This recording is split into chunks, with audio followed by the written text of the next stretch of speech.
básicamente porque la afluencia de las personas pues ha sido lenta, pero bueno, consistente. Y recordemos que este módulo 2 está dirigido a la cuestión de la red oncopaliativa.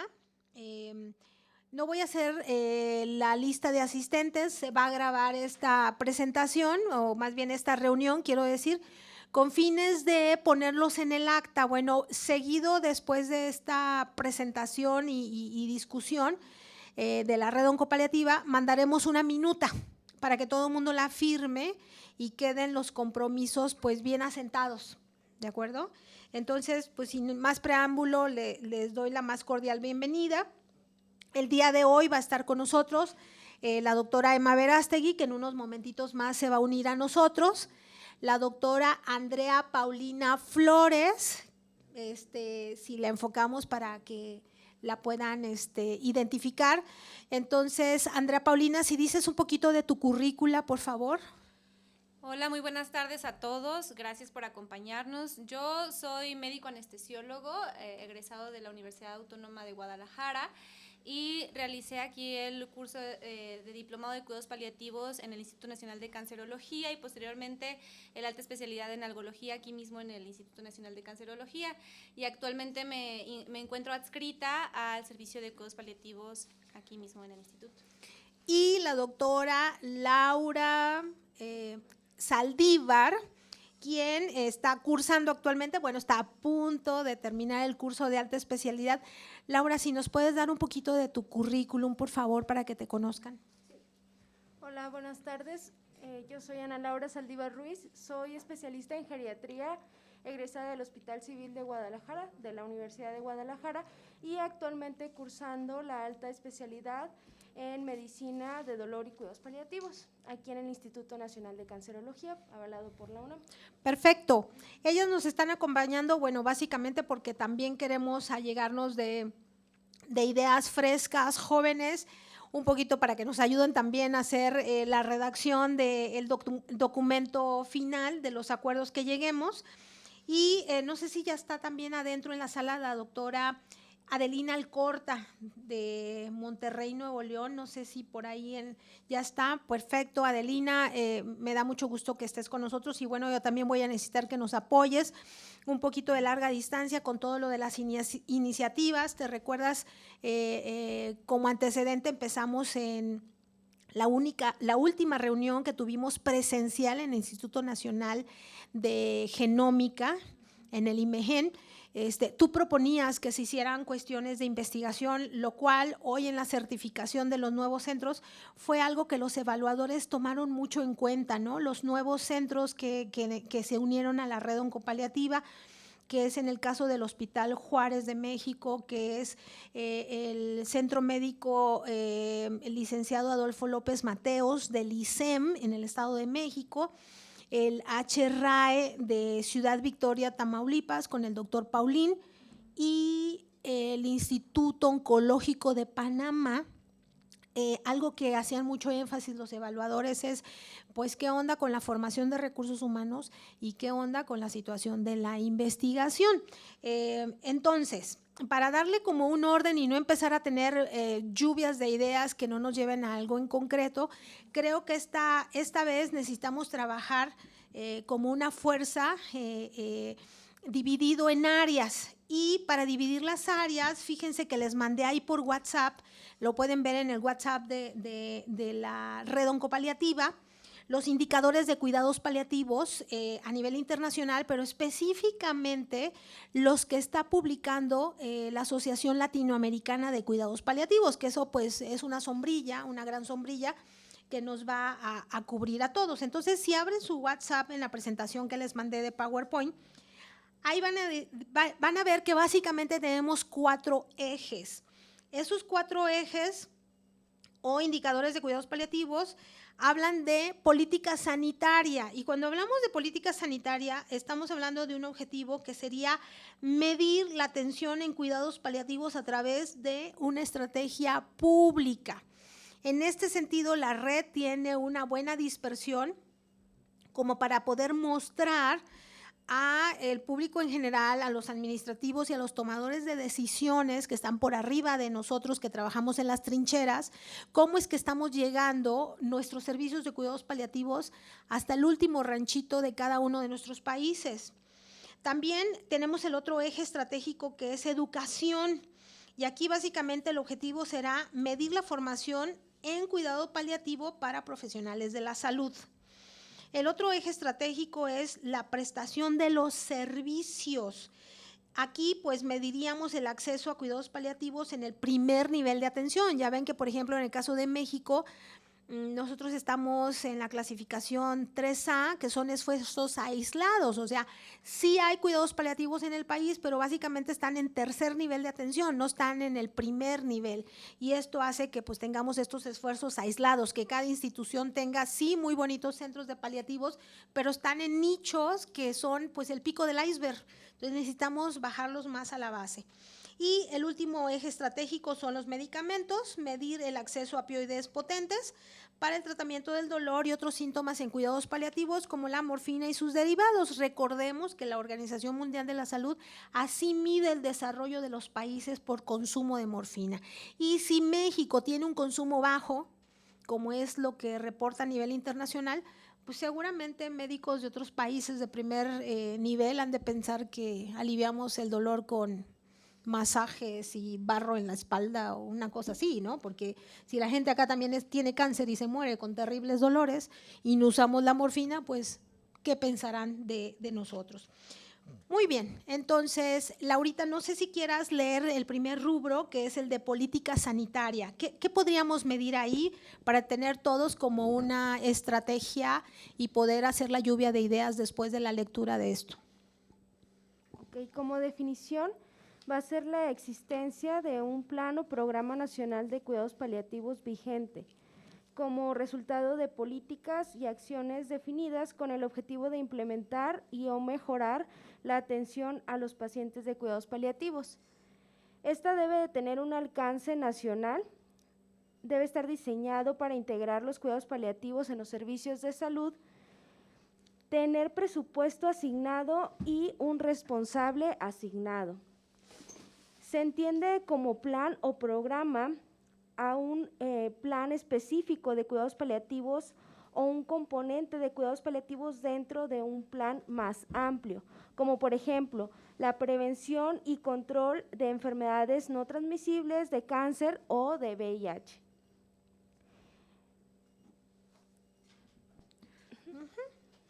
En educación, doctora Andrea Paulina.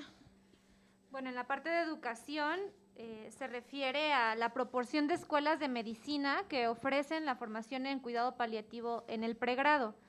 Como tal, se refiere al número de escuelas de medicina que ofrecen el cuidado paliativo en el pregrado expresado como porcentaje del número total de escuelas de medicina en un determinado país, territorio o área geográfica.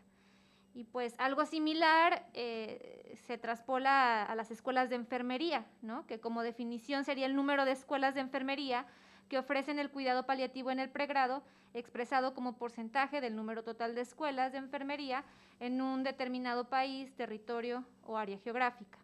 Entonces, se entiende como formación en el pregrado el que lleven una asignatura o módulo específico dentro de una asignatura que incluya los fundamentos básicos del cuidado paliativo, ¿no? Estos fundamentos básicos serían la identificación, evaluación y manejo de síntomas más frecuentes, abordaje de aspectos físicos, psicológicos y sociales, así como la comunicación con el paciente, la familia y el cuidador. También es importante el número de programas de formación especializada en cuidado paliativo para médicos, acreditados por la autoridad nacional competente. Como definición, pues sería el número de programas acreditados de formación especializada en cuidado paliativo para médicos por año. Y se considera formación especializada en cuidado paliativo la especialidad, subespecialidad, máster o diplomado, según lo defina la autoridad competente.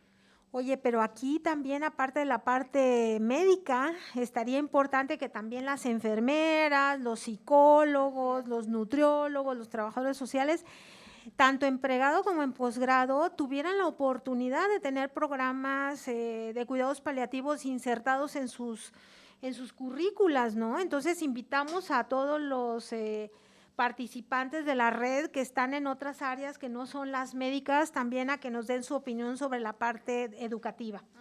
Y finalmente tenemos la de prestación de servicios, ¿no? Aquí en la de prestación de servicios tenemos la inclusión de cuidado paliativo en la cartera de servicios de primer nivel de atención. Aquí vamos a definir esto como la existencia de la prestación de cuidado paliativo en el primer nivel de atención. Como otro eje sería la razón de los servicios de cuidados paliativos por millón de habitantes, ¿no? Hacer una proporción, qué tanto de la red abarca por millón de habitantes, ya sea a nivel estatal o nacional. Aquí dice que la definición son el número de servicios de cuidados paliativos disponibles por cada millón de habitantes en una población definida. El otro eje estratégico es razón de médicos trabajando en cuidados paliativos por millón de habitantes, y bueno, se define igual el número de los médicos disponibles que trabajan servicios de cuidados paliativos por cada millón de habitantes en una población definida. Y finalmente, Laura, si leemos la de acceso a medicamentos. Hace referencia al consumo de opioides fuertes por muertes por cáncer. Y la definición habla sobre la tasa de consumo anual de opioides fuertes en equivalencia a morfina, excluyendo metadona por muertes por cáncer. El consumo de opioides fuertes per cápita, que se define como el consumo anual de opioides fuertes en equivalencia a morfina, excluyendo meperidina en una población definida per cápita. La razón de establecimientos farmacéuticos que dispensan opioides fuertes por millón de habitantes, que es definido como el número de establecimientos farmacéuticos públicos o privados autorizados que dispensan opioides fuertes a pacientes ambulatorios. Muy bien, se ha unido con nosotros a la reunión la doctora Emma Verástegui y doctora Verástegui, pues ya dimos la bienvenida y estamos un poco leyendo los indicadores de cuidados paliativos de la Asociación Latinoamericana de Cuidados Paliativos, un poco como para darle formato, digamos, a la propuesta que van a hacer los compañeros de la red oncopaliativa y que pueda ser el preámbulo para poder trabajar sobre diferentes líneas importantes. Entonces, si tú lo dispones así, podremos abrir micrófonos y empezar a escuchar las propuestas de los integrantes de la red, ¿te parece? Me parece muy bien. Adelante, empezamos a abrir micrófonos y si levantan la mano para darles, prenden un poquito su cámara, por favor, y activan su micrófono. Pedimos que todos los celulares estén en modo silencio para no interferirnos.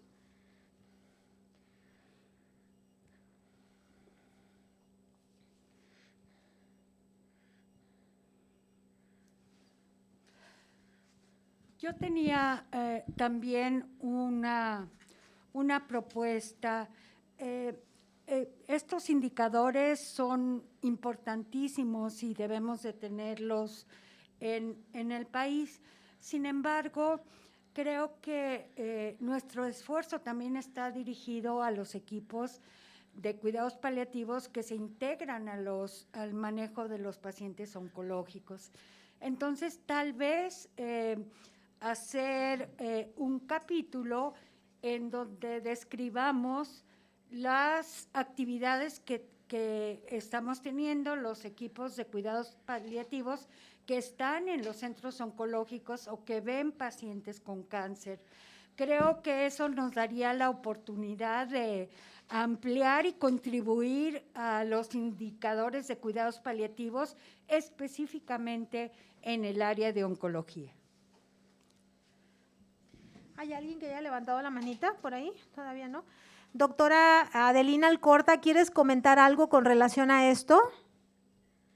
Sí, me parece muy interesante y muy bien el resumen que nos dan la Asociación Latinoamericana. Creo que de todos estos indicadores, al menos en mi centro y en experiencia de lo que yo creo está pasando pues en otros centros también. ¿Podemos subir por El más difícil de todos para poder cubrir es tener un presupuesto propio. Creo que en ese nivel estamos con dificultades, al menos pues puedo entender que tratamos de hacer lo que podemos con recursos propios cada centro, pero realmente no tengo conocimiento de que exista un presupuesto y que tengamos una gestoría para ese presupuesto activa más allá del INCAN. Entonces sí me interesa este punto porque pues esto creo que es uno de los inhibidores que deja que todo sea voluntariado, e incluso los trabajos de psicología, psiquiatría, nutrición, de los mismos paliativistas y algólogos, en el trabajo, por ejemplo, de poder ir a la comunidad o hacer trabajo comunitario, hacer visitas domiciliarias, estar en contacto con el médico de atención primaria. Todo esto, ¿bajo qué bolsa? O sea, hay un déficit cierto, hay la disposición, creo que eso es más fácil, cambiar las actitudes de la gente y un poco romper esta atonía con la que se ha ido históricamente trabajando y que actualmente nos vemos más activos. Estamos, por ejemplo, tenemos cursos dentro de oncología, tenemos cursos en pregrado, en posgrado, en otros servicios con otras especialidades. Eso lo cubrimos. El asunto es cómo traer una bolsa y que nos podamos coordinar mejor con los servicios de salud para que sí se disponga de este apoyo para pasar a tener los recursos humanos suficientes y que no estén pasando hambre para poder hacer su trabajo. Es a lo mejor un capítulo muy serio, creo que es el más difícil a cumplir. Los demás podemos trabajar muchísimo hacia las escuelas de medicina, todavía nos falta, lo vamos a hacer, pero este otro capítulo nos abruma, de pronto nos faltan recursos humanos y no puedes tener recursos humanos porque no hay plazas, etcétera, ¿no? Sí, le damos voz, por favor.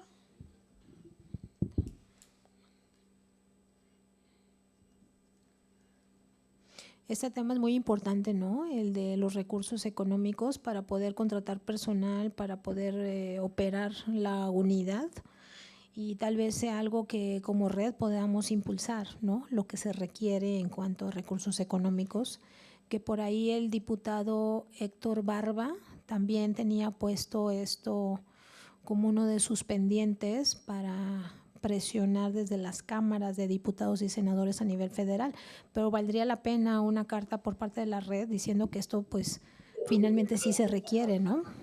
Adelante. Perdón, sin embargo, Adelina, y yo creo que sería muy importante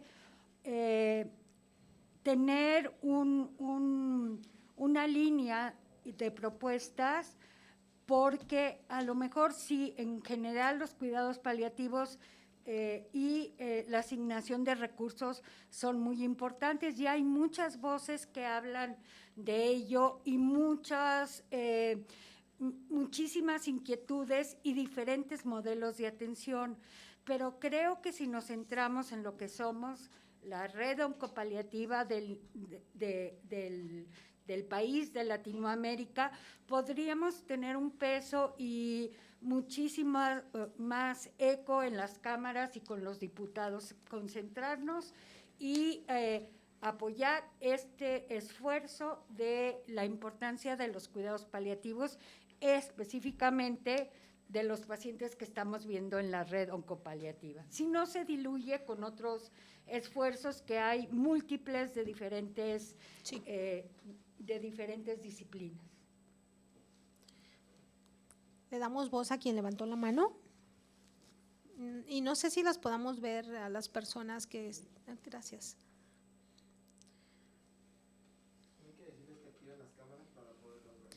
Activen sus cámaras para que ya las podamos ver en línea y también los puedan ver los otros participantes.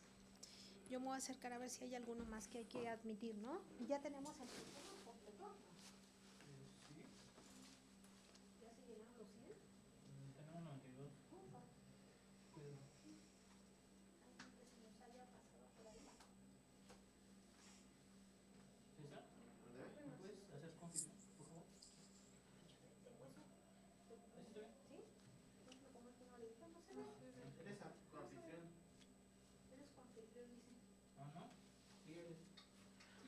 No se escucha, no sé si puede prender tu micrófono.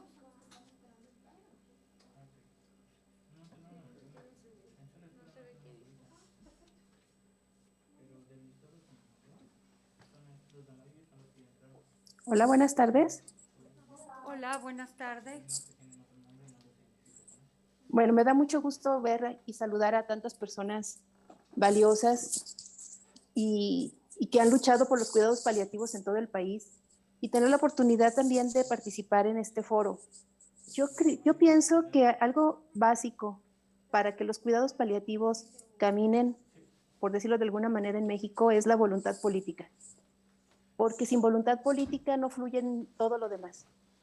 Aunque exista una normativa, aunque exista una ley específica, la 011 en cuidados paliativos, aunque exista, como en Zacatecas, yo soy de Zacatecas, mi nombre es Angélica García Vilés, y aquí el primer pretexto que nos pusieron para los cuidados paliativos es que no estaba alineada la Ley Estatal de Salud a la Ley General de Salud en materia de cuidados paliativos. Nos dimos a la tarea de cambiar, de modificar la ley estatal y anexamos los cuidados paliativos en un capítulo específico en la Ley Estatal de Salud. Luego hicimos una ley específica de voluntad anticipada, pero no hubo voluntad política. Actualmente estamos trabajando por quienes tenemos ganas de trabajar y de manera individual y con los recursos de los pacientes. ¿Por qué? Porque de por sí hay en nuestro hospital, yo trabajo en el Hospital General Zacatecas de los Servicios de Salud, y últimamente, en los últimos años, hay días en que no tenemos ni paracetamol. Entonces, los pacientes, los familiares de los pacientes tienen que comprar sus recursos y nosotros, como personal de salud, nos organizamos en pequeños equipos de cuidados paliativos para atender casos específicos de necesidades paliativas, porque no hay voluntad política. En cambio, cuando la doctora Silvia Allende visitó Zacatecas, fuimos a la Universidad Autónoma de Zacatecas, donde sí había voluntad, y logramos que se hiciera una inclusión de la materia de cuidados paliativos en la currícula de la Universidad Autónoma de Zacatecas en medicina humana, en enfermería y en nutrición. Eso fue porque la doctora Silvia habló con un grupo de ejecutivos, de académicos en la universidad y pues se logró. Pero aquí empezamos como picando piedra, diciéndoles a los alumnos, formando a los alumnos, pero cuando llegan al hospital, la realidad es otra. No hay apoyo, no hay interés, y eso es algo que nosotros, como personal que estamos interesados e involucrados en la red, pues sí nos limita mucho nuestro trabajo. Entonces, además de lo que ya han comentado en cuestión del financiamiento que no se ve, que no fluye desde la federación, agreguémosle cuando a nivel estatal tampoco hay voluntad política. Pero no quitamos el dedo del renglón. Gracias por permitirme participar. Gracias. ¿Alguna otra inquietud o alguien más que quiera verter algo sobre lo que estamos tratando el día de hoy? Adelante, por favor, si le damos Adelina al corte. Bueno, en respuesta a esto ya planteé el problema, voy a decir la estrategia interna para nosotros ha sido una opción, puesto que no tenemos esa oportunidad tan cercana de estar en la gestoría, pero sí gestamos mucho a través de abrir lo que hicimos fue abrir el diplomado y trabajar más con los oncólogos jóvenes, los que se van a graduar, y ver cómo vamos sumando al equipo más gente. Entonces tenemos que sumar oncólogos y gente de la comunidad, que creo el INCAN es un buen ejemplo de cómo han venido desarrollando esto, aunque tienen además la voluntad por estar en el centro más cercana a todos estos movimientos por ser instituto. Pero hasta ahí es donde ahorita a mí se me ocurre que podemos ayudar con más formación de recursos humanos y trabajar con esos recursos humanos a que se sumen con nosotros a la gestoría. Y qué bueno que está Silvia ahí, la doctora Verástegui, porque por supuesto que pues el centro sigue teniendo esta influencia que nos puede apoyar. A mí me gustaría que se abriera más este campo que se ha hecho a través de la formación de recursos humanos y ver si entre todos podemos hacer más peso, pero sí necesitamos gente cabildeando, creo que es la palabra, no estoy segura, Sí, pero esa es la palabra exactamente. sí, ok, bueno, eso era todo. Y eso que mencionaste, Adelina, de la voz de la ciudadanía, creo que es un recurso que no hemos considerado tanto, y creo que es muy, muy importante porque finalmente es la gente quienes necesitan estos servicios de atención en cuidados paliativos. Entonces, yo pienso que una de las estrategias también sería involucrar a la ciudadanía en estas demandas de que existan los cuidados paliativos. Bueno, y en esta lluvia de ideas, Adelina, ¿por qué no nos ayudas con esto que dices de la voluntad de la formación de recursos humanos y tú te quedas coordinando o sea, es un gran pastel y, por ejemplo, si nos atenemos a los indicadores, muchas cosas nos hacen falta en los países, pero para poder ir avanzando, ¿por qué no hacemos pues como delegaciones o cómo se puede hacer workshops sí, los grupos de trabajo por áreas? Y la propuesta aquí en concreto sería, ¿te gustaría coordinar el grupo de formación de recursos humanos en cuidados paliativos?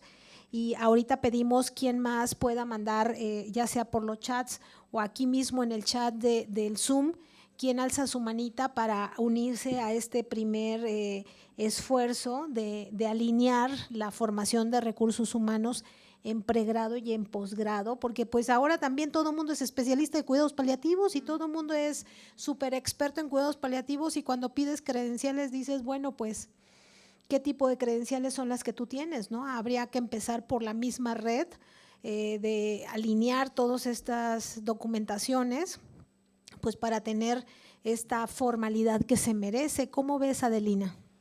Encantada de hacerlo, claro que sí, me parece una área donde puedo compartir mi experiencia y ojalá ahí se sume más gente para hacer como, pues no sé, un equipo de trabajo para tomar un poquito más este capítulo como parte de la gestoría que puede incidir en todos los niveles, en calidad de atención, en tener, creo, varios de los indicadores ya cubiertos, incluso que esta formación de recursos humanos nos apoye con la política sanitaria, con los aspectos de investigación que pues sigue siendo también una de nuestras debilidades y que podamos sumar más gente que pueda estar pendiente de que nos podamos colaborar con los programas de pregrado y con otras nuevas experiencias, con los programas de posgrado y que ningún programa de posgrado se quede sin un curso de paliativos. Así es. Pero hablabas específicamente de los oncólogos jóvenes. A mí me parece importante, y lo pongo a su consideración, focalizar. En oncología son importantísimos y no hay duda que la integración temprana es fundamental. Otra área que yo creo que valdría la pena ampliar es la geriatría. No sé qué opinen de ello. Y es algo que nosotros hemos estado formando geriatras paliativistas, que implica un reto muy importante. No sé si la doctora Laura nos quiera platicar de ello. De la importancia de cuidados paliativos y geriatría. Es una necesidad creciente por las enfermedades tanto crónicas no oncológicas, que pues una de las principales es la demencia avanzada, que nos enfrentamos a este tipo de pacientes en donde requieren de un manejo paliativo y no estamos capacitados, y por el hecho de ser especialistas en geriatría pues se tiene la idea de que tenemos la formación en esta área y la realidad es que no. Entonces sí es algo que deberíamos también de pues hacer énfasis, porque las enfermedades crónicas no oncológicas también están en el envejecimiento poblacional día a día y que es un área de oportunidad muy fuerte. ¿Alguien más de la red que quisiera expresar su interés sobre formación de recursos humanos y esto que estamos comentando? Creo que hay otra mano por ahí. ¿Le damos voz?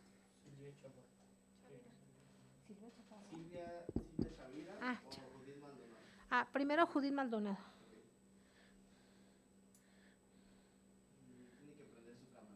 Judith, hay que prender cámara y micrófono, por favor. ¿Qué tal? Buen día. ¿Se escucha? Sí, sí te escuchamos muy bien. Adelante. Perfecto, perfecto. Bueno, creo que aquí lo primero y lo que consideraría un poco más importante sería el unificar un poquito la formación. Si bien se están teniendo diversos cursos tanto en pregrado como diplomados, bla, bla, la cuestión de unificar criterios y unificar formación está muy disparada o hay mucha disparidad entre ellos. Entonces, sería importante que trabajáramos en tener como que las bases de qué es lo indispensable a saber, para de esa manera también en algún momento hacer presión social en el aspecto de decir, bueno, ahora ya con la cuestión esto de la especialidad que viene ya a la vuelta de la esquina, o sea, tener la garantía de contar con una cédula, contar con todo esto, para que también sea la misma visión en todas las instituciones, porque una parte son, o sea, lo que se tiene de conocimiento en, digamos, Secretaría de Salud, y otra parte lo que es de trabajo en el IMSS o en el ISSSTE, ¿no? Entonces, hablando en términos generales, creo que el unificar criterios sería muy importante. Así que creo que la participación de la doctora Delina en este aspecto o facilitando estas situaciones aportaría mucho, ¿no? Ese es mi comentario. Sí, y pues no sé si te quieras unir, Judith. Ahorita tú que estás con el doctor Centeno, que es un ícono en educación, en cuidados paliativos, y que a partir del vínculo que estamos haciendo el día de hoy con él para tenerlo como profesor internacional invitado, tú puedas ayudarnos a traspolar alguna de las cosas que están teniendo en España para poderlas aterrizar también en México. ¿Cómo ves? Pues yo creo que sí. De hecho, la cuestión aquí, sobre todo la de pregrado, que es en la que se ha venido trabajando un poco más y que realmente nos llevan cuestión de mucha ventaja al respecto. O sea, hay buenas ideas en el pregrado, entonces si puedo participar en algo, pues adelante, ¿no? Sí, estoy con esa idea de aportar también y pues sí, o sea, si se puede hacer equipo, súper sí. Puesta. Muchas gracias. Le damos voz a la doctora Silvia Chavira, por favor, si prendes tu micrófono.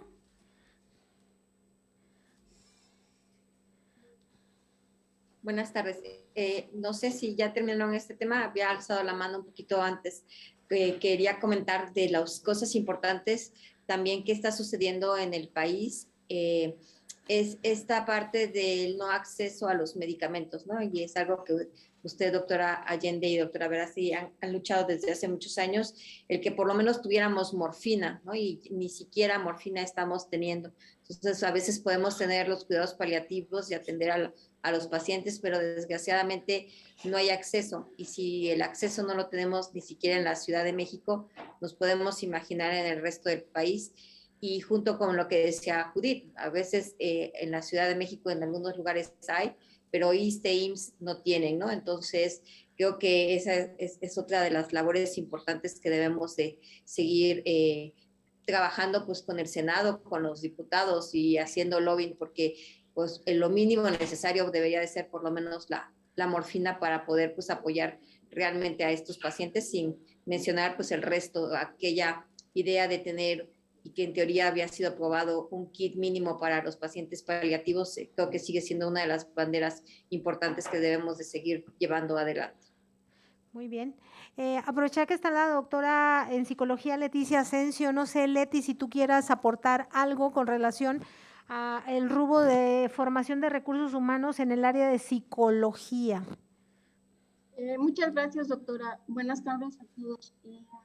Creo que si estamos hablando de toda la formación de recursos humanos, nos hemos quedado atrás por el área psicosocial, que me parece que es muy importante fortalecer. Entonces, yo también me uniría, si la doctora sí lo considera pertinente, con la doctora Adelina Alcorta, para la parte psicosocial y también promover un poco en las universidades públicas y privadas el que se pueda tener al menos una parte importante sobre la orientación de cuidados paliativos y donde los psicólogos en el campo de salud tengamos que fortalecernos un poco más, porque creo que estamos cojeando muchísimo en ese sentido y creo que necesitamos hacer pues esta parte de apertura con las universidades para que también se forme a la gente, porque ha habido algunos que lo tenían, lo han perdido, ya no le dieron la importancia tal cual y creo que necesitamos volverla a rescatar. Perfecto, entonces también te unes a este esfuerzo de trabajo de formación de recursos humanos, ¿verdad, Leti? Sí, doctora. Perfecto. También por ahí tenía algún tipo de programa, no recuerdo, Abigail Acosta, si tú hiciste un programa educativo de pregrado, si nos quieres comentar. Hola, doctora. Buenas tardes. Antes de que participes, yo quisiera proponerles, ahorita que está esta lluvia de ideas, que haya consensos, porque si cada quien presenta un plan de paliativos, nunca vamos a armonizar, como dice Judith, la educación o el manejo del dolor o el manejo de la disnea. Entonces, me parece muy importante que en estos temas tan interesantes que están proponiendo hubiese el esfuerzo de hacer consensos. ¿Qué es lo mínimo que debe saber un estudiante de las diferentes áreas de la salud? ¿Qué es lo que tiene que saber un especialista en las diferentes disciplinas? Y de esta manera, aunque va a haber una especialidad y todo esto, vamos a tener la fuerza de la red oncopaliativa con un consenso sobre educación mínima en esta y este otro campo. Adelante, Abigail. Muchas gracias, doctora Silvia Allende, y gracias, doctora Verástegui, por sus comentarios. Muy acertada en el momento de decir que debemos de estar hablando y hacer consenso entre todos. Prácticamente nosotros trabajamos hace 3 años con los médicos pasantes de toda la Secretaría de Salud, desde una plataforma llamada Edmodo, que era gratuita, porque es gratuita. Ellos establecíamos algunos temas y ha dado frutos en qué relación, pues prácticamente ahora tengo residentes de anestesiología, los cuales tomaron ese curso y parte de su motivación para estudiar la carrera es tratar de enfocarse ya sea en algología o en cuidados paliativos, porque sí señalan, doctora, nosotros queríamos medicina paliativa, pero en ese año pues todavía no se abrió, pero sí ocasiona un impacto positivo el hecho de que uno trabaje con las nuevas generaciones. ¿Cuál es la limitante que yo veo en la formación? Por ejemplo, a su servidor en cuidados paliativos cuando se acerca una acreditación. Eso es algo que debemos estar también nosotros muy al pendiente de que no nada más sea necesario una capacitación en cuidados paliativos para una acreditación, sino que debe de hacerse realmente un programa institucional donde se vigile no nada más la capacitación, sino que se implemente lo que uno está trabajando. Pero continuamos todavía con las deficiencias de ser multitareas. Entonces, sí existen muchas estrategias. A nosotros nos ha funcionado mucho las nuevas plataformas. Actualmente hay otros tipos desde Google, otras plataformas gratuitas y que aunque uno no crea que puedes impactar, realmente sí impactas sobre todo en los jóvenes. De acuerdo. ¿Alguien más que quiera hacer algún otro comentario con relación a cuestiones de educación? No sé si en el chat alguien haya puesto algo relacionado con esto. Abigail, entonces te unes al grupo de la doctora Adelina. Sí, encantada, doctora. De hecho, yo hace unos años fui a la universidad y quise implementar en la área de cuidados paliativos. Sin embargo, todavía en mi estado hay mucho opiofobia. Creyeron que iba a enseñarles a usar morfina y otros productos tóxicos para la salud. Entonces, así como que no están muy abiertos. Pero afortunadamente los chicos siempre se acercan a uno y yo encantada de pertenecer al grupo y de apoyarlos. Muchas gracias. Muchas gracias, doctora. Oye, pues somos un gran equipo. Bienvenidas todas y vamos a seguir en comunicación. Yo creo que hacemos un chat para ponernos de acuerdo y empezar a hacer la exploración de los temas que vamos a desarrollar. Muchas gracias. Sí, y les mandamos en la minuta, pues, los que están participando. La doctora Andrea Paulina va a leer algunos comentarios del chat. Sí, en el chat de Zoom comentan que el Centro de Oncología de Oaxaca también se une al proyecto de capacitación. No sé si... ¿Quién específicamente? ¿Quién es el que... Si alguien quiere levantar la mano de los del grupo de el Centro Estatal de Oncología de Oaxaca. ¿Quién será que esté interesado? Yo, doctora, María de Rosario Cruz López. Hola, Rosario. De Oncología, y Ana Silvia Cepeda Campos del área de Trabajo Social. Trabajo Social y Psicología del Centro Estatal, la licenciada Rosario. Sí, con mucho gusto queda aquí en las actas para poderlas enrutar. Muchísimas gracias. También al Centro Estatal de Oncología de Campeche, les interesa mucho participar. También a los de Campeche, pero Iraima, ¿quiénes del grupo se unen al grupo de trabajo de formación de recursos humanos? Hola, buenas tardes a todas. Pues realmente yo estoy muy interesada, doctora, porque en Campeche lo que implementamos sí nos ha dado muchos frutos, pero estamos a nivel de primer contacto con Secretaría de Salud. Entonces, todos los programas que hemos hecho es a primer nivel y hemos tenido muchos, muy buenos resultados, pero sí nos falta mucho. Lo que queremos es implementarlo más en las universidades y con los con enfermería, o sea, en la Universidad de Enfermería y de Psicología, porque son las que nos faltan, pero a nivel salud sí hemos tenido muy buenos resultados en primer nivel, todavía nos falta segundo nivel. Perfecto, pues unirse a este grupo de trabajo para poder armonizar, alinear y tener programas únicos, ¿verdad? Por consenso, o sea, si no llegamos a tener un programa magnífico, la doctora Verástegui dice, bueno, pues por lo menos los mínimos, ¿no? Que debe saber un joven estudiando pregrado de medicina, de enfermería, de nutrición, trabajo social, psicología, qué sé yo, en su programa de tira académica, que hay veces que en las universidades, como dice la doctora Abigail, pues no están fáciles, ¿no? Pues tenemos ahí a gente muy encumbradísima de muchos años de experiencia académica que no nacieron con los cuidados paliativos, no es que tengan algo personal en contra de nosotros, simple y sencillamente no están hechos, no están sensibilizados ni están hechos al modo de trabajo de cuidado paliativo. Entonces, desde sensibilizar, desde tener un programa académico muy limpio, muy alineado, pues hacer lobbying, decía la doctora Alcorta, ¿no? Cabildear, o sea, ese profesor tradicional que está en esa universidad sentado como director de una facultad de medicina, pues seguramente tiene amigos, ¿no? Entonces a lo mejor no le llega a uno directamente, pero cabildeando, el amigo del amigo del amigo, ¿verdad? Puede directamente presentarte con él y abrirte una brecha, ¿no? Porque pues no todos tenemos un padrino que nos ayude a llegar hasta arriba, ¿no? En todos los trámites que tenemos que hacer, pero bueno, la fuerza de esta red oncopaliativa es lo que queremos, ya que somos más, impulsarnos y todos subirnos a este estándar de grupo de trabajo. Así es, y bajo una misma línea, porque como comentaba, primero se abre el camino ya cuando uno llega que todos llevaran el mismo sistema, y es lo que comenta Angélica García, me parece. Sí, de Zacatecas. Dice, yo quiero unirme al grupo de formación, aunque en la Universidad de Zacatecas han integrado cuidados paliativos, se requiere unificar esos criterios y dice, por favor, inclúyanme.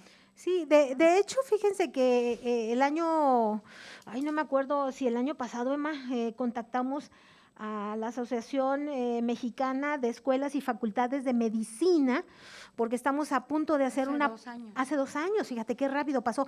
Estamos a punto de publicar, ya tenemos, digamos, con base a este indicador aquí en el INCAN, hicimos un monitoreo sobre todos los programas de pregrado y posgrado de las facultades de medicina en toda la República Mexicana, las públicas y las privadas, para ver quién tenía inserto cuidados paliativos, porque pues ya hay que partir de que hay un algo.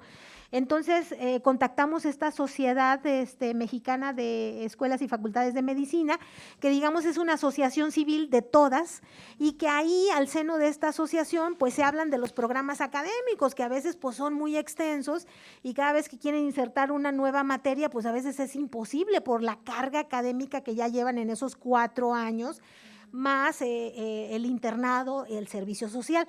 Entonces, ¿cómo promover, incluso en programas que están súper saturados, nuevas materias que no les roben tiempo a los muchachos, pero que finalmente las cursen?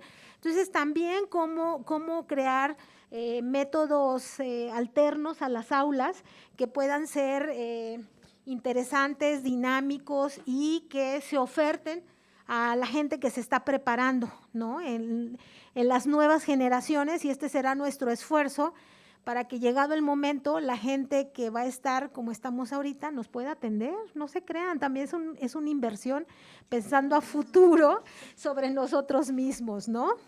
Entonces, qué importante que puedan colaborar con esta función. Por acá tenemos una silla, por si nos quieres acompañar. Ah, ok. Muy bien, entonces, ¿alguien más, Andrea Paulina, en el chat? Dice que si nos pueden tomar en cuenta, por favor, Secretaría de Salud de Nayarit, y mandan su correo electrónico. Ajá, pero ¿quién específicamente para ponerla en el acta? Lidia Praga. Si la ponemos en el acta, por favor. Silvia Praga. Silvia Praga. Ok, muy bien. Pasando a otro rubro, aparte de lo de educación, ¿hay alguna otra propuesta por parte de los que nos encontramos el día de hoy en la reunión ejecutiva para abrir algún otro tipo de tarea o trabajo? Yo quiero decir lo del consenso, digo. Bueno, yo en lo que piensan voy a hacer una propuesta. Creo que también es muy importante que el país cuente con un consenso nacional de cuidados paliativos en oncología. No existe en México y en Latinoamérica uno publicado y que sea como el faro o el eje rector. Sé que es un trabajo titánico y a veces la doctora Verástegui me dice, ¿por qué te gusta complicarte la vida? Pero sí es necesario porque ahí hablaríamos pues del abordaje sintomático, de lo que es el cuidado paliativo en esta región del mundo, las necesidades, las áreas de oportunidad y ya los cartabones de manejo, ¿no? Algo que decía, y le vamos a tomar tal vez la línea, el hilo, dijeran en las redes sociales, el hilo a Judith Maldonado que dijo armonizar, porque seguramente el Instituto Nacional de Cancerología hace un abordaje de la disnea diferente que el Hospital Juárez de México o que el Centro Estatal de Sinaloa, y la verdad es que son los mismos pacientes y en ocasiones pues tenemos hasta los mismos recursos, ¿no? Entonces es como la misma receta, pero cada quien le va poniendo como algunos otros ingredientes. Pero como dice la doctora, hay que armonizar y bueno, los mínimos. Alguien que tenga cosas migradísimas, pues claro que lo podría usar. Pero ¿por qué no empezamos a poner en blanco y negro y escribir dentro de un consenso nacional y por supuesto en Centroamérica, ¿no? Que todos se sumen y podemos hacer un consenso para alinear esta situación de los manejos, ¿no? De dolor al final de la vida, sedación paliativa, el manejo de la disnea, y proponer manejos que en algunos centros pues ya están más avanzados y que queden como un mínimo para poder evidenciar y ante la comunidad médica tener una base, ¿no? Que actualmente no se tiene. ¿Cómo ven? ¿A quién le gustaría sumarse a poder formular un consenso de cuidados paliativos en oncología en Latinoamérica? Yo me sumaría, doctora Allende. Yay. Ya la puse en mi lista. Judith Maldonado también dice que definitivamente se une. Judith, qué bueno, y ya sé que en España ahorita son como las 5 de la mañana o no sé, pero espero que no estés soñando, ¿eh? Ya te puse en mi lista. Yo me sumo, doctora. ¿Quién eres? Ay, no veo. La doctora Méndez de Puebla. Ah, la doctora Méndez Tamariz. Sí.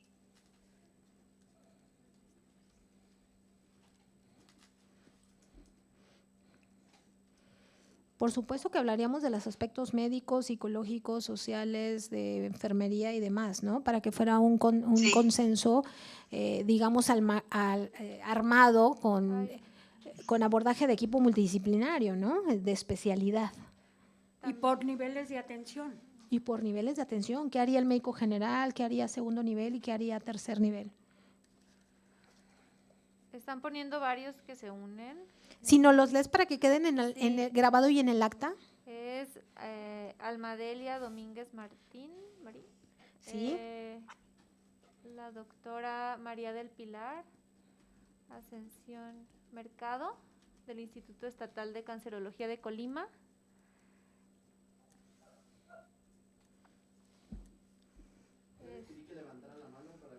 Que levante la mano para que les demos voz. Sí, por favor. Sí, Iraima Matos. Iraima. Ajá. De Campeche.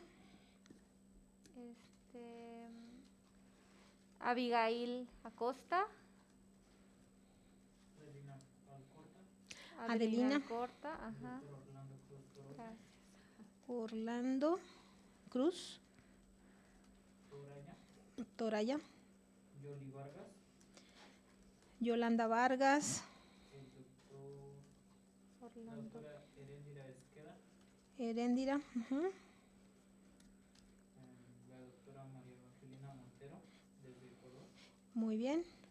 Montero, Angelina. ¿Y por qué no lo hacemos todos? En las publicaciones de las guías de paliativos hacen grupos de trabajo, de trabajo y en la recomendación, si es fuerte o no fuerte la recomendación, si es por grupo de expertos, por pares. Yo creo que así podríamos darle un poco más de fuerza académica con grupos Delphi, ¿se llaman? Pues hagamos grupo Delphi y pues entramos entonces toda la red. Más bien entonces pongan en acta que vamos a mandar un correo masivo a todos los integrantes de la red oncopaliativa de todos los niveles de atención y de todas las especialidades, ¿no? Como son grupos multidisciplinarios, enfermería, psicología, nutrición, etcétera. Y que nos conteste quien no quiera participar. Y empezamos a hacer los grupos de trabajo para que empiecen a buscar los artículos y lo hacemos con la metodología Delphi. Y aprovechemos la tecnología. Entonces, como pues no todos nos vamos a poder ir a Panamá con la doctora Yolanda, hacer allá el consenso. Sí quisiéramos, pero pues no vamos a poder. Entonces lo hacemos vía Zoom. ¿Les parece? Y nos vamos reuniendo. Si no todo el mundo quiere oír todo, pues a lo mejor nada más se une a su grupo de trabajo, ¿no? Los que van a trabajar disnea, los que van a trabajar delirium, sedación paliativa al final de la vida, manejo de la fatiga, ¿les parece? Y empezamos a hacer los grupos de trabajo. Entonces mandamos a todos los integrantes de la red oncopaliativa que nos digan el que no quiere trabajar. va a ser más sencillo. Y mandamos un listado de las temáticas para que ya nada más nos regresen su nombre sobre la temática que más les interesa. Ok. De hecho, está los grupos de niños, ¿no? Hoy no está el doctor Arenas del Hospital Morelense, Hospital del Niño Morelense, la gente del Federico Gómez, que también están pues empezando a trabajar con nosotros. Y también el grupo del Instituto Nacional de Pediatría, ¿no? Entonces, también aquellos centros estatales que estén viendo niños, podemos meter un capítulo, un apartado importante para pacientes pediátricos oncológicos paliativos. ¿Te parece? Perfecto. No seas malita, Lisette, ya que nos estás acompañando, ¿puedes dar un poco de tu currículum, por favor? Claro. Hola, buenas tardes.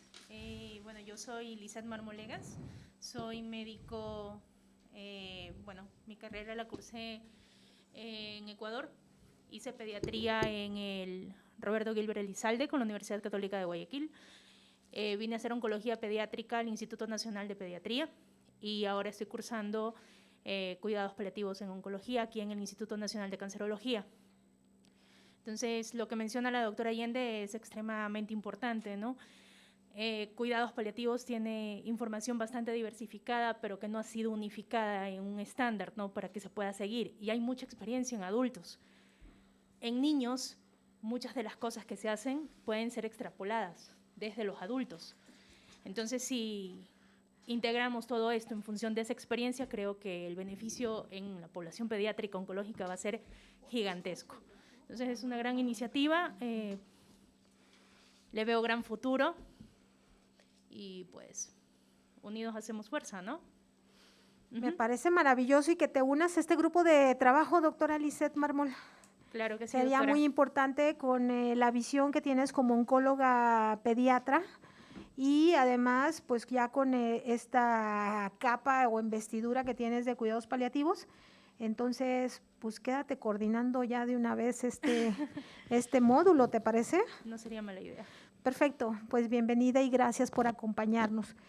Perfecto, pues yo creo que Emma, la red podría bien durante los próximos, a lo mejor 2 años, trabajar en estos 2 proyectos que me parecen maravillosos. Y yo creo que para ser optimistas, pues a lo mejor algún otro o ya nada más quedarnos con estos 2. ¿Cómo ven los integrantes de la red oncopaliativa? ¿Ustedes qué piensan que podamos en un momento dado cumplir con la meta de que en estos 2 años trabajemos, pero bien fuerte sobre educación y sobre un consenso para poner en blanco y negro la alineación de los objetivos? Adelante, por favor, le damos la voz. Hola, buenas tardes tengan todos. Pues les saludo desde El Salvador. Solo decirles que desde nuestra experiencia, así rapidísimo, pues los médicos de familia en su rotación de posgrado rotan en la rotación comunitaria, tienen en su currícula cuidados paliativos. Entonces hemos aprovechado eso para que puedan ellos estar rotando por nosotros. Es la primera, digamos, especialidad de posgrado que tiene eso en su currícula y esperamos como Seguro Social poder incorporarla ya a las otras que sería medicina interna, anestesiología y otras que se irán sumando. Pero con respecto a las tareas que decía la doctora y los grupos de trabajo y los proyectos que se tienen, yo solo quisiera puntualizar en algo que mencionó doctora Chavira. Y es que a nivel de región tenemos grandes problemas por el acceso a los medicamentos. Nosotros como Seguridad Social sí tenemos pues digamos, un stock bastante extenso de fármacos, pero tenemos problemas con los marcos regulatorios. Entonces ya durante varios años, y doctora Allende sabe, hemos venido luchando incluso porque la vía subcutánea se diera y el acceso a los medicamentos. Entonces yo creo que poner en el tintero también que como red de alguna manera habrá que ir pensando cómo trabajar para que se mejore esta cuestión del acceso a los medicamentos, porque porque sí tenemos bastantes problemas, sobre todo en mi institución, con los marcos regulatorios y porque todavía no tenemos una legislación como tal. Entonces, sí, eso creo que es algo importante que hay que mencionar. ¿Y te parecería que desde el Consenso Latinoamericano de Cuidados Paliativos en Oncología pudiéramos impulsar el cuadro básico mínimo necesario para operar las unidades de cuidados paliativos, que desde ahí lo pudiéramos visualizar? Yo creo que sí se podría incluir como un tema específico, ¿verdad? Y dar como una línea, como red, porque habría mucha más fuerza. De hecho, muchas veces comentábamos con el hecho de las farmacéuticas y los insertos, y eso hemos tenido que sortear esas situaciones, pero creo que sería muy importante si como red nos pudiéramos pronunciar con justo un consenso para poder trabajar en esa área que nos está dando tanto problema. Sí, por ejemplo, la vía subcutánea es cierto, o sea, aquí en México ahora lo estamos viviendo, ¿no? Tal vez valdría la pena poner en el consenso, por ejemplo, cuando utilicemos vía de administración, decir fármacos que pueden ser utilizados por la vía subcutánea, aunque en los marbetes de la farmacopea diga intramuscular intravenoso, ¿no? Exacto. Entonces, desde ahí y poner estudios clínicos que hayan ya insertado, aplicado morfina subcutánea, y eso va a ayudar porque pues la autoridad sanitaria finalmente necesita respaldos, ¿no? Entonces yo creo que va a ser una muy buena oportunidad para ir abriendo temas que son temas reales, problema en la región y que tenemos que impulsar y abrir. ¿Cómo ves, Lorena? Sí, y luego también sumando a eso la parte de la investigación o por lo menos nosotros reportar, publicar lo que estamos haciendo, porque es importante que de alguna manera eso vaya respaldando. A veces sí, pues ya hay mucha evidencia y hay gran cantidad de información, pero creo que necesitamos hacer ese respaldo. Sí, a mí me parece que iría muy bien que dentro del consenso incorporemos, ¿verdad?, la vía subcutánea, los medicamentos, porque eso sí sería clave, porque pues sí, podemos estar formando los recursos, pero de repente no tenemos acceso a los medicamentos, entonces es también eso clave para el desarrollo e implantación de los equipos. Y luego decirles que nosotros lo que hicimos, como no tenemos legislación y la Seguridad Social es un instituto semiautónomo, lo incorporamos en el plan estratégico institucional y eso es lo que nos permitió tener una línea presupuestaria para planificar insumos y recursos. Pero siempre pues estamos con algunos problemas porque pues sí, el área de paliativos es difícil convencer, ¿verdad? Muchas veces a las autoridades la importancia que tiene. Entonces, pero haberlo incorporado nos ha permitido planificar y comprar y tener algunos recursos para estos próximos, digamos, 3 años. Pues también vale la pena ponerlo en el consenso, cómo incorporar un plan de cuidados paliativos a nivel institucional, ¿verdad? Un poquito para que se tenga ahí algunos recursos, sobre todo para la compra de medicamentos y a lo mejor para la situación de prestación de servicios con personal contratado para esos fines. ¿Cómo ves, Lorena? Sí, nosotros planificamos hace más o menos 2 años y habíamos planificado 3 equipos más para el año pasado, entonces nos habían dado una línea presupuestaria y ahora nos dieron, habíamos planificado para este año 5 equipos más. Ya ahorita ya no nos dieron recursos para el siguiente año, pero ya se está promoviendo que cada centro tenga que gestionar sus propios recursos. Ahora hay que trabajar mucho, obviamente, en la parte de capacitación y formación. Yo creo que no solo el área médica, sino que las otras disciplinas y enfermería, me parecería a mí que en ese grupo de trabajo enfermería tendría que estar fuerte, porque por lo menos en la atención primaria, además de los médicos de familia o los médicos o las especialidades que se suman, debería también ser enfermería pues liderando los equipos que están en la primaria.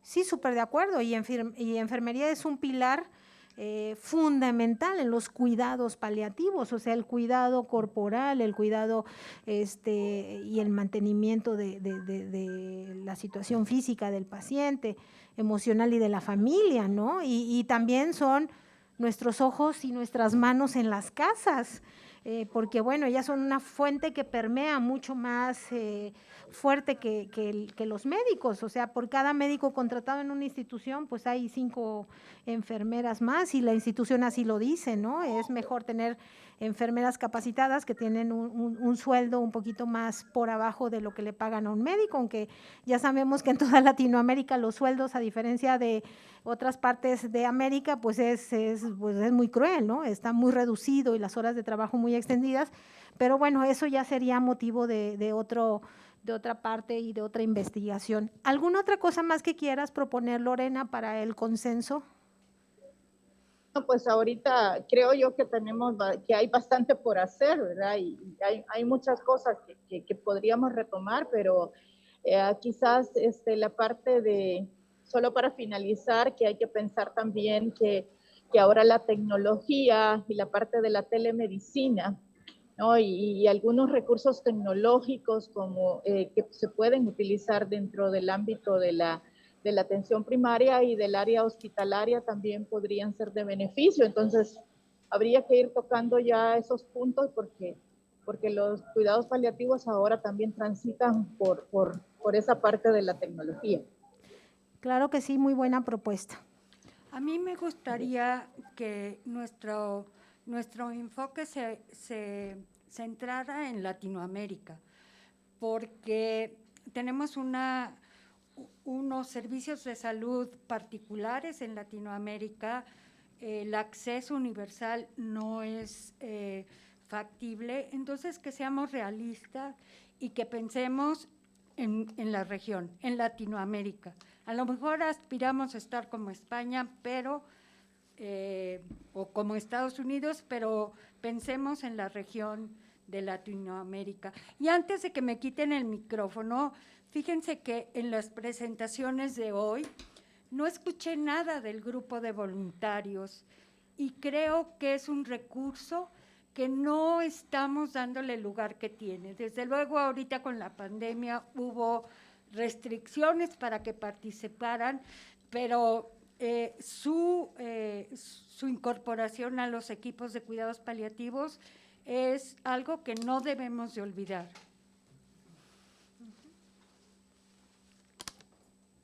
¿Algún comentario, Andrea Paulina, con respecto al grupo de voluntariado? Pues definitivamente, así como comentaba del grupo de enfermería, que de pronto toca áreas que de pronto, como en el área médica, nos centramos en otros aspectos del cuidado del paciente, dejamos de lado. Yo creo que el equipo de voluntariado nos sirve como ese hilo conector en muchas ocasiones para identificar necesidades que el paciente abre al estar en contacto con una persona que no identifica específicamente como personal de la salud, y que de esa manera, aunado a nuestros equipos, pues es algo valiosísimo. Entonces yo creo que sí es importante no dejarlo de lado, como dice la doctora Verástegui. Muy bien. Y pues prácticamente ya estamos a media hora antes de cerrar, y yo quisiera preguntarte, doctora Verástegui, ¿qué tan conveniente en un grupo pues, relativamente joven como es la red oncopaliativa vale la pena impulsar ahorita en este momento la investigación? Pues es deseable, pero no sé qué tan posible sea. Uh-huh. Yo creo que vayamos por pasos, seamos realistas, insisto. Esta propuesta de los consensos creo que nos va a dar suficiente trabajo, y también el área de educación, y creo que de ahí podemos subir a hacer investigación. Esto mismo es un proyecto de investigación. Y posiblemente publicación. Ah, claro, sí, uh-huh. Sí, desde luego. Entonces no desesperarnos, porque el día de hoy estaba platicando que muchos de las personas, de los jueces del día de hoy estaban comentándole a los centros que se incorporaron a la red oncopaliativa el día de hoy, que tuvieran más trabajo de investigación. Pero bueno, esto de hacer investigación, tú como investigadora, pues es que lleva una curva de aprendizaje que a veces es muy larga, y es más larga cuando se está solo, ¿cierto? Pero cuando está uno muy acompañado también puede entorpecer porque no todo el mundo lleva la misma velocidad de aprendizaje. Entonces, ¿qué sería la recomendación? Empezamos con estos grupos, no nos vemos tan ambiciosos, no tratamos de comernos todo el pastel para no fallar y ser mucho más asertivos y poder coronarnos ciertas medallas de éxito con esto que estamos hablando ahorita, y después volvemos a hacer otra estrategia si es que terminamos una exitosamente, tal vez el próximo año. Yo pienso que sí, Silvia, porque nos ganan los ojos y las ganas de comer, y a veces eso nos hace no concretar proyectos en particular. Creo que el reto de armonizar criterios de educación y de guías de manejo es suficientemente ambicioso para los próximos 2 años. 2 años. Entonces estaríamos hablando que esto que estamos platicando hoy, siendo muy optimista, no va a salir para el 2023. Seguramente sería para el 2024 que ya tuviéramos resultados más sólidos sobre estos 2 temas en particular, que sería pues todo lo de armonizar los manejos, ¿no?, a través de un consenso, y realizar y armonizar programas educativos de pre y posgrado. Ahora, una pregunta que les hago a todos. ¿Qué vamos a hacer? ¿Cuidados paliativos tempranos o final de vida? Porque eso también nos abre un abanico aún más grande de armonización. A ver, vemos comentarios. A ver, Lorena, tú que estás en Salvador, ¿qué porcentaje de tu población se encuentra en cuidados paliativos temprano y qué porcentaje al final de la vida? Un poco hagamos en cada centro. Una pregunta difícil, pero quiero decirles que nuestra experiencia en domicilio ha sido que más o menos alrededor del 75-80% de la población que estamos atendiendo ahorita está en final de vida. Son referencias tardías, nos hemos quedado atendiendo la agonía.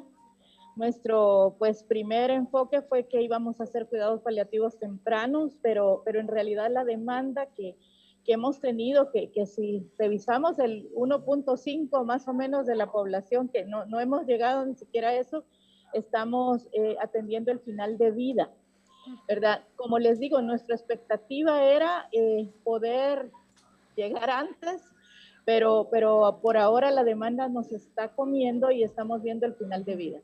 Entonces yo creo que es importante lo que ha planteado doctora, porque podemos tener expectativas sobre lo que queremos hacer, pero en realidad debemos ser como bien aterrizados, porque puede ser que no logremos, aunque sea quizás plantear el abordaje de la cronicidad llevará mucho más tiempo, porque va a requerir también que sensibilicemos mucho al personal de salud. Así es, muchas gracias. A ver, aquí en el INCAN, Andrea Paulina, si nos quieres decir más o menos el porcentaje rápidamente aquí en el INCAN en México.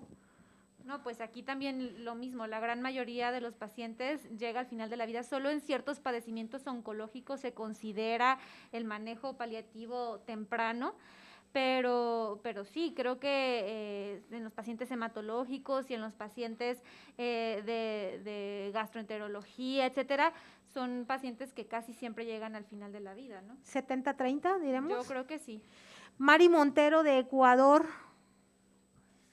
Buenas noches con todos, pues comparto con lo que dice mucho Lorena. Acá nosotros, yo estoy en un lugar muy pequeño de Ecuador, en el centro del país, que es Chimborazo, pero sí consideraría que estamos bien, esperaríamos llegar más antes, pero tendremos un porcentaje de un 80 en final de vida y un 20 tempranos como máximo. Gracias. Doctora Heréndira Esqueda, en San Peregrino Center, Cancer Center. Heréndira, ¿estás por ahí? ¿Se escucha? Sí, sí te escuchamos. Perfecto. Aquí tenemos como dos puntos, o sea, un poco muy notorios. Tenemos todos los pacientes que vemos aquí de San Peregrino y mucho paciente que es referido fuera de la clínica. los pacientes que tenemos aquí en San Peregrino, en su mayoría son pacientes en manejo de soporte temprano, porque finalmente el equipo de trabajo que tenemos aquí es un equipo, en su mayoría, que somos egresados del INCAN, entonces hay mucha sensibilización a la cuestión paliativa. Pero la mayoría de los pacientes que son enviados externos, sí son pacientes que ya hablamos en un terreno al final de la vida.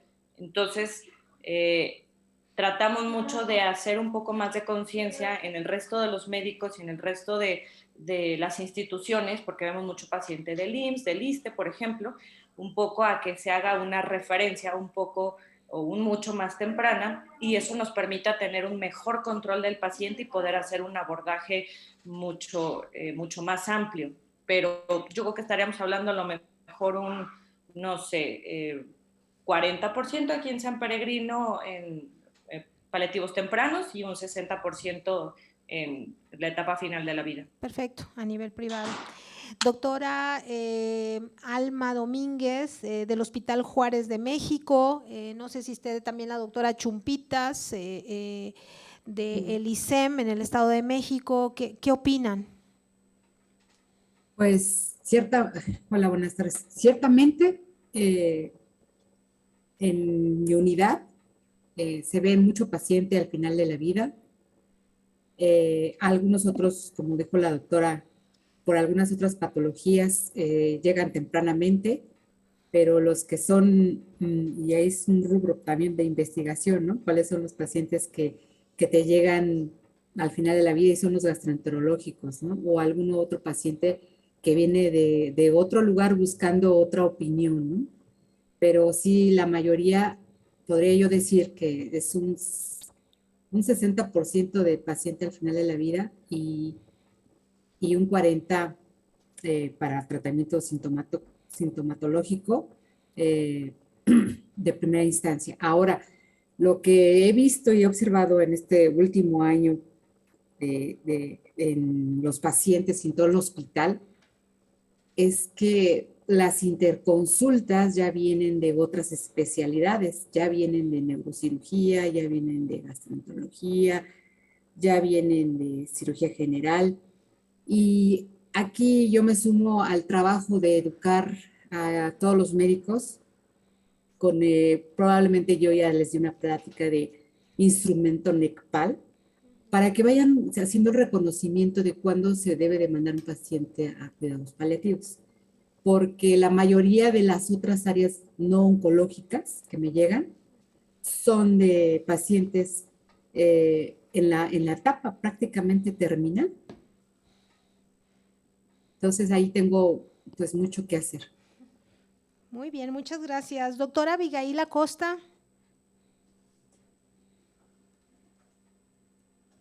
O Iraima. Angélica o alguien más de los centros que quiera decirnos el porcentaje de pacientes al final de la vida y aquellos que están en cuidados paliativos tempranos. Hola, doctora. Hola. Santa Aguilar. Hola, Santa, buenas tardes.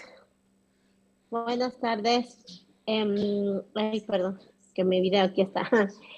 Pues aquí en el oncológico, aunque es un hospital monotemático, la necesidad de paliativos pues obviamente se ha extendido a otras especialidades y es así que los pacientes pediátricos, oncológicos y no oncológicos los está valorando el servicio de paliativos del mismo centro oncológico, así como de otras patologías, tanto los pacientes geriátricos y neurológicos son los que más estamos teniendo y los nefrópatas. Entonces creo que la necesidad, como todos nos han comentado, está creciendo, no nada más en la parte oncológica, se está empezando a crear la cultura para lo mismo. En la parte oncológica, obviamente, vemos más la parte del manejo conjunto, el manejo temprano, que afortunadamente las nuevas generaciones están conscientes de las necesidades, tan es así que yo creo que un 40-45% de los pacientes captados en el servicio están viendo o se están viendo de forma temprana y el resto lastimosamente en la parte de enfermedades avanzadas y terminales.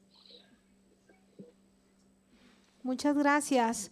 ¿Algún otro centro estatal de cancerología que quiera darnos los porcentajes, o con eso prácticamente estamos dando por hecho que el enfoque del consenso tiene que ser más aterrizado hacia final de vida, que quisiéramos que como países de primer mundo esto lo hayamos pasado hace 20 años atrás? Sin embargo, ese tsunami de gente llegando tarde al diagnóstico oncológico y con necesidades múltiples, pues tendrá que ser atendido por estos equipos de especialidad de cuidados paliativos. Sí, yo creo que ese es el área de oportunidad, los últimos 6 meses de vida. Perfecto, pues entonces, si así lo disponen, vamos a dejarlo así en el acta y damos la voz a Carmen. Adelante. Buenas tardes. Muchas gracias por esta oportunidad de participar. Quería mencionar, fortalecer el comentario que hizo la doctora Verástegui a propósito del voluntariado y también la aportación de lo que estamos escuchando, que es al final de la vida. Nosotros como voluntarias, yo como voluntaria, creo que es muy importante ese acompañamiento, pero el acompañamiento es desde el diagnóstico que puede llevar al paciente al final de la vida, para que se haga ese rapport desde el inicio y el acompañamiento al final de la vida. Y no que aparezcamos como voluntarias, tanatólogas en mi caso, y dar fortaleza y acompañamiento a todo el servicio de cuidados paliativos con la labor que podemos hacer el voluntariado. Muchas gracias, Carmen. Estamos totalmente de acuerdo y las extrañamos.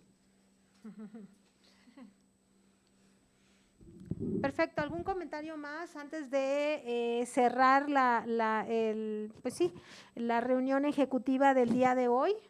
Y con las tareas que ya tenemos anotadas y grabadas para mandarles por correo electrónico todas estas actividades desde el punto de vista médica, de enfermería, trabajo social, psicología, nutrición y otras como la del voluntariado y otras que son tan importantes para fortalecer los equipos multidisciplinarios y transdisciplinarios de cuidados paliativos. ¿Algún otro comentario final?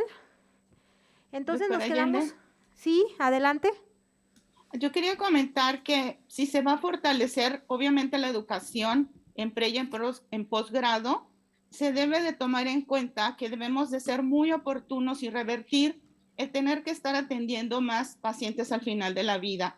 Y mientras no se eduque para dar el apoyo desde el momento del diagnóstico, vamos a seguir atendiendo pacientes al final de la vida. Entonces tenemos que poner mucho de nuestra parte en educación para que sean detectados esos pacientes de manera oportuna. No sé cuántos centros oncológicos tengan detección oportuna de cáncer, pero en nuestra institución o en nuestro hospital sí lo estamos haciendo y estamos revirtiendo esa situación de estar viendo pacientes al final de la vida, sino que los detectamos desde el momento del diagnóstico, como acaba de comentar la compañera Carmen. Estamos de acuerdo y bueno, haremos énfasis también en este comentario. Un saludo hasta Monterrey. ¿Algún otro comentario? Doctora, yo también quisiera saber si hay manera de incluir también ahí el poner cuántos médicos tienen recetario de grupo 1, porque podemos dar mucha educación sobre cómo manejar los opioides, pero pues si no hay recetarios para indicarlos, pues de nada nos sirve estar muy educados en usar el medicamento si no tenemos con qué trabajar, no hay recurso. ¿Ponerlo en dónde, Gloria? ¿En el consenso o en la capacitación?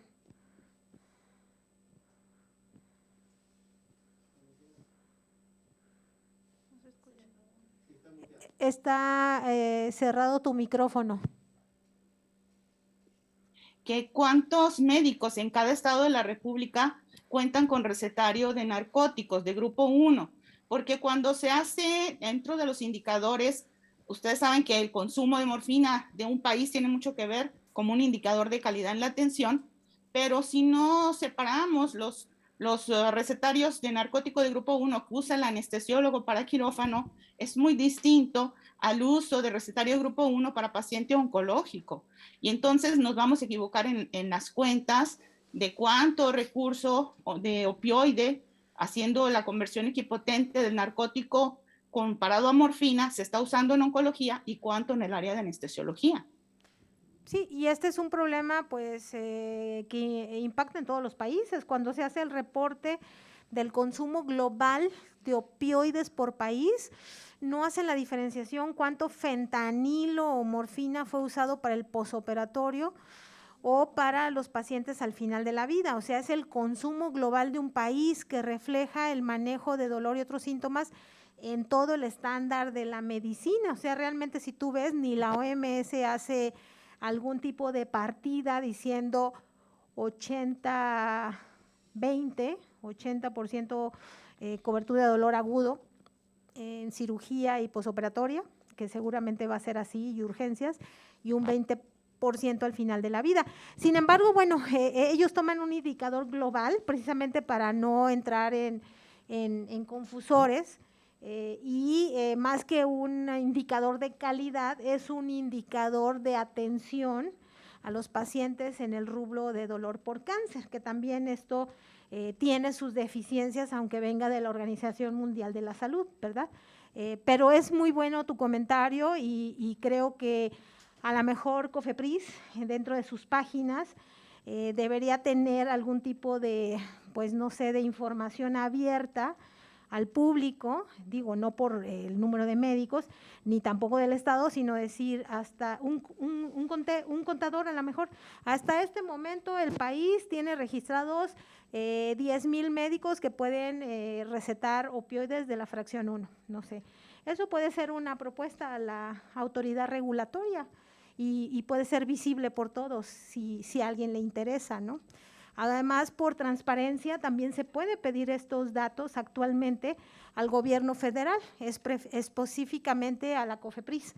Entonces, por ese mecanismo, Gloria, también se pueden tener estos datos. Gracias. De nada. Perfecto, pues ya hemos llegado al final. Doctora Verástegui, pónganos por favor ya aquí en orden y con mente científica fría y calculadora, ¿qué es el siguiente paso y en cuánto tiempo tenemos que ver un resultado? Pues Adelina yo creo que está muy clara en cómo coordinar su grupo de educación y nosotros tendremos que empezar por un síntoma. Así es. Y ese síntoma, ¿qué les parece si lo dejamos a votación? Posiblemente sea dolor al final de la vida, no dolor en el transcurso de la enfermedad, dolor al final de la vida. Si les parece bien, eso esperamos sus comentarios. Luego podemos hacer disnea, que es muy problemático, delirium, que eso yo creo que nos va a llevar más tiempo, y aprovechar la experiencia de Yoli Vargas con su consenso de sedación paliativa para ver en qué podemos contribuir nosotros.